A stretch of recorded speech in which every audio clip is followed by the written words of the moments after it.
ئەو پرۆژەیەی ئەمڕۆ بە گوژمەی 6.5 ملیۆن دۆلار کەواژوو دەکرێت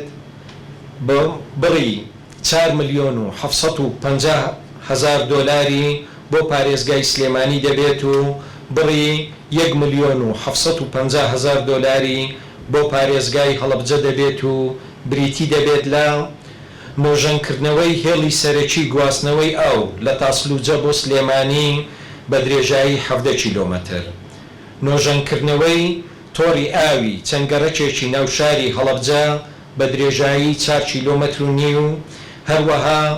ئاوەڕۆی لولەیی بۆ ئاوەشۆرکردنی پاژماوەی وێزگەی ئاوی هەڵەبجە. پەیوەست بە ئێمە لە پارێزگای سلێمانی کە بەشێکی گرنگی ئەم پرۆژەی ئەمڕۆ گرێبەستەکەی ئیمزا ئەکرێ لە ڕاکێشانی تۆڕی سەرەکی ئاوی خواردنەوەیە لە ئاوی دوکانەوە لە تاسوجە بۆ سلێمانی لەگەڵ شەقامی سەدمەتریە کە حکوومەتی هەرێمی کوردستان شاڕی بابان بڕیاری لێیاوە ژێرخانێکی ئامادە و تەواو بۆ بژانەوەیەکی نیشتەجێبوون و بازرگانی و بەرهێنان پەرەپێدان کشتتوکاڵی پیشەسازی دروستەکە کە ئامادەیی تەواو ئەبێت بۆ ئەوەی کە ئەو زەویانە بە شێوەیەکی شیاو بەکار بهێنرێن،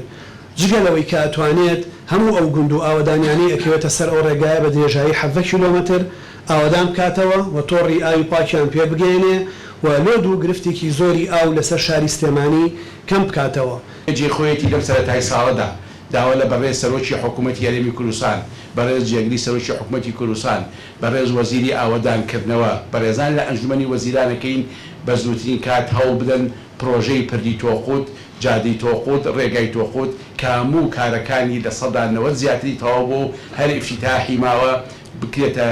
کارێکی هەنووکەیی بۆ ساڵی نوێی 2021. جێخۆیەتی جارێکی کە سوپاسی حکوومەتی هەرێمی کوردستان بکەین لە کەم و لە زۆر بەدەم ئەم پارێزگایەمان بووە.